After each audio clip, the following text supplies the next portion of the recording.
How's it going, everybody? This is Mike. How would you like to join me for a nice glass of wine while I talk to you about a film that many of you may not know about? And it's got kind of a strange history. This film is called Lost River. Lost River. How's that for a cover?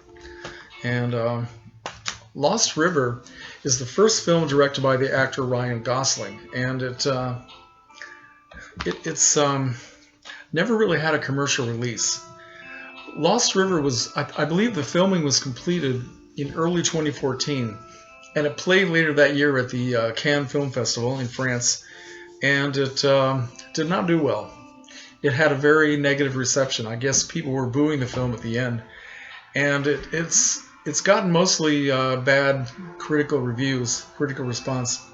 In fact, I don't think I've heard anything good about it yet until I got this Blu-ray, and there was actually one good review on the back. Somebody from the UK said it was poetic, fantastical, graphical, and beautiful. So anyway, my only reason for having any interest in this film whatsoever is the fact that my favorite actress, Barbara Steele, has a very small part in it. So of course I wanted to see it just to see her. And so she's been very supportive of the film. It played at a couple of other film festivals. One of them was in, I think, Austin, Texas, earlier this year. And I don't know, it's never been released by its company, Warner Brothers. I guess after the Cannes Film Festival debacle, they tried to sell the rights to the film to some other company, and I don't know, but this was released on Warner Home Video. I guess they weren't successful in that, but anyway, so it got released on DVD, and that's where it sits. I have a feeling it's never going to play in theaters. I'd be very surprised. So that's why a lot of you may not know anything about this. So I wanted to see it simply because of Barbara Steele. Otherwise, I wouldn't have paid any attention to it. So I got it a few days ago, and I have to say that I was very surprised. I actually liked it, at least for the most part. There's a moth flying around me. At least for the most part, I thought it was a pretty good movie. It had incredibly striking, stunning cinematography.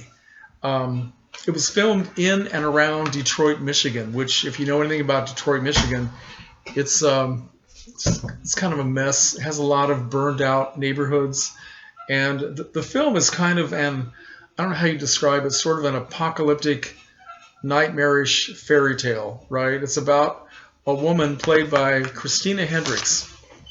The actors I've never heard of are in this film. Christina Hendricks plays the mother of two children, one of whom is played by Ian Day Caystecker. He plays a teenage guy named Bones, and it also has an actress named Swarzy Ronan. Also has Matt Smith, Ava Mendes, and in a very, very small part, Barbara Steele. Christina Hendricks plays a mother of two children who is she lives in this very strange, almost like isolated, abandoned city called Lost River. And she's trying to save her family home. She's running out of money. She gets drawn into a very creepy job at a very creepy nightclub, kind of a dark underworld where they perform stage productions showing horrific violence against women, right? Now, there is some violence in the film. Most of it is not graphic. It's just very, very suggestive.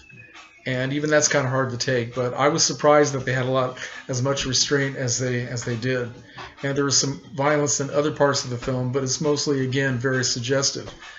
Ryan Gosling has been accused of channeling or imitating David Lynch in a large part of this film. And after watching it, I would tend to agree. I don't think that's a bad thing because I happen to like David Lynch.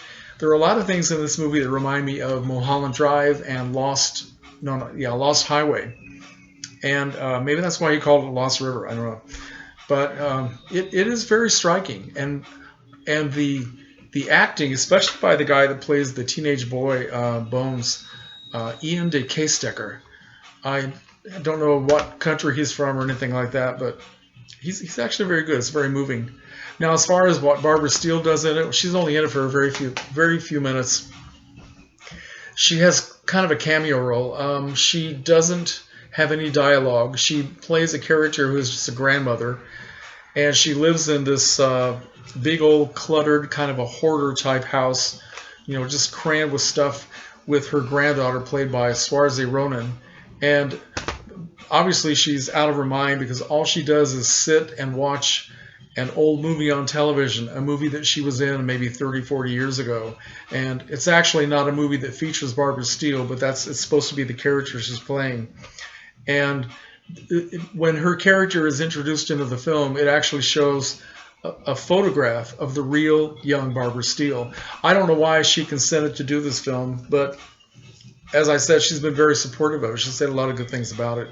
And she looks like somebody, she's photographed like somebody out of one of David Lynch's films. She could have fit into Mulholland Drive perfectly. So anyway, I'd like to give everybody just kind of a cautious, restrained recommendation to see this movie. If you like apocalyptic type films, if you like David Lynch, you might actually find some things in this that you will enjoy. The Blu-ray, I don't know if there's a DVD, but there's a Blu-ray, and there are no extra features on the disc. Doesn't say anything about the film. I think Warner Brothers has just kind of thrown this out here, and it's just kind of Lost River has gotten lost. But if you can find it at moviesunlimited.com, and maybe you will see something in here you like. So that's my recommendation, and time for a glass of wine, and I will see you next time.